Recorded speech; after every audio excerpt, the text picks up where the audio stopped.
The month of January is of course always the month with the most rain in Malawi. It's been coming and leaving us some days of sunshine to get the weeds under control, and you can see all the crops around us here are doing really well, all grown on our compost manure.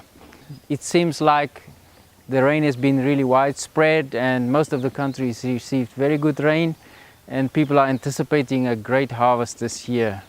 I did some follow-up visits for the Hope for 1000 program that we're running, and I went up to Mankamba village, which is really mountainous, very steep roads, and we needed the 4x4, the Land Rover, to go there.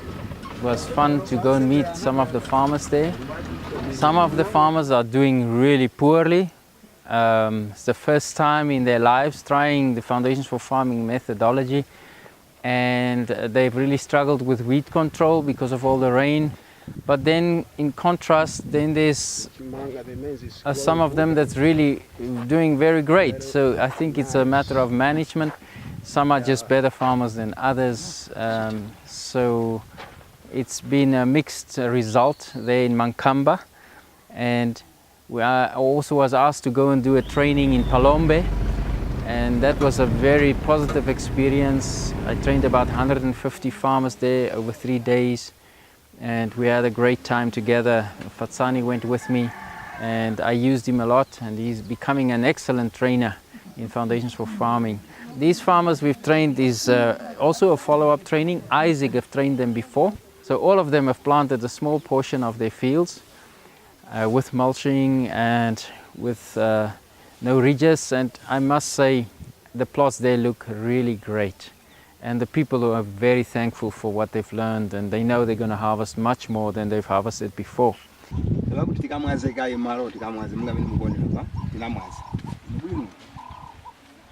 The educational visits from the schools are still happening, and we have a youth group called Wells of Joy.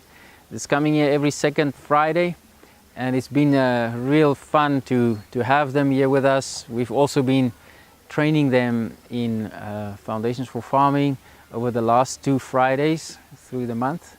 So it's a vulnerable group, and it's a wonderful opportunity to be able to instill hope into their hearts. And we're having lots of fun. We're playing games with them in between the training sessions. So it's been great. I arrived 2 days ago after adventurous trip, but God saved the day as usual, and my father-in-law passed away 4 weeks ago, so there was a bit of a pressure and tension in the house in South Africa. But everything has normalized now. I'm back here, and after 2 months of absence, I'm amazed on how our young new management team has managed to keep things going quite well. So it's a pleasure to be back and to see that God is really behind us and helping us grow as we need to continue supplying cheese because we're only doing a ton a month, and there's a market open for at least 6 or 7 tons, so to imagine. So we're very happy, things have moved forward. Johan has built that new floor in the factory that hopefully you will see, and put a beautiful area for the honey on that side. And so yeah, we're moving forward with what we have, and we praise the Lord and we praise God, and we hope to see you soon.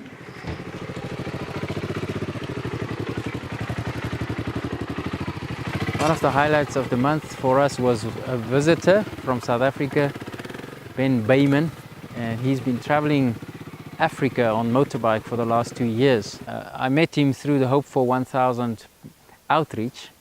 He joined us in on our trips to Machinga and Mankamba when we did the food distribution.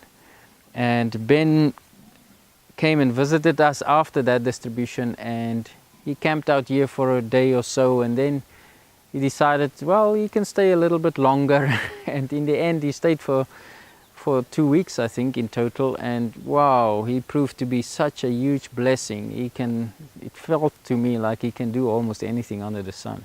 So it was nice to have a teammate working with me on the practical things. We fixed the Land Rover, we fixed the lawnmowers, we were able to work on that upstairs deck, and all kinds of things that we were able to fix. So after Ben left, the place is really a better place.